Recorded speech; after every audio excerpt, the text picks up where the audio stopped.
শেখ হাসিনার আমলে হওয়া সবগুলো নির্বাচনকে অবৈধ ঘোষণার পাশাপাশি জাতীয় নির্বাচনের আগে স্থানীয় সরকার নির্বাচন আয়োজনের দাবি জানিয়েছে জাতীয় নাগরিক পার্টি এনসিপি।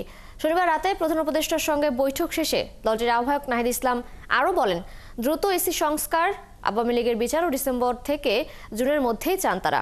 বিস্তারিত রিপোর্টে।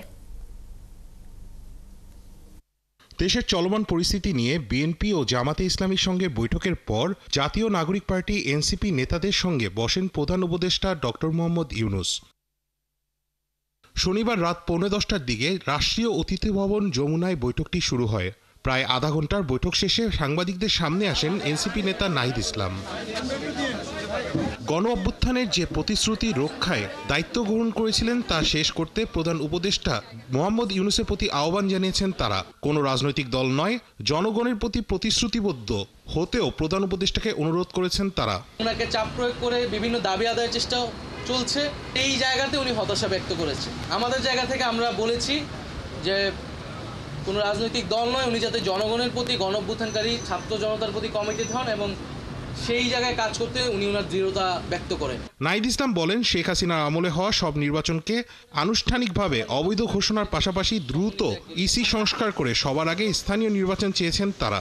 শেখ হাসিনার আমলে হওয়া জাতীয় এবং স্থানীয় পর্যায়ে সকল নির্বাচনকে আমরা আনুষ্ঠানিকভাবে অবৈধ ঘোষণা করতে বলেছি, কারণ সেই সময়টা শেখ হাসিনা একটা ফ্যাসিবাদী শাসন ব্যবস্থায় ইলেকশন করেছিল এবং মানুষের ভোটাধিকার হরণ করেছিল।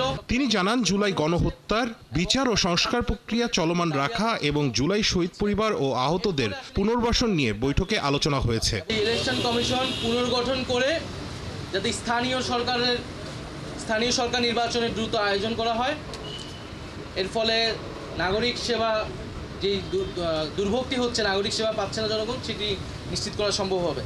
নির্ধারিত সময়ে জুলাই ঘোষণাপত্র জারির বিষয়েও সরকারের পক্ষ থেকে এনসিপিকে আশ্বস্ত করা হয়েছে বলেও দাবি করেছেন দলটির এই নেতা। জুলাই ঘোষণাপত্র বাস্তবায়নের একটি দাবি ছিল এবং সরকারের পক্ষ থেকে 30 দিন আমাদেরকে বলা হয়েছিল, 30 কার্য দিবসের মধ্যে সেটি হবে।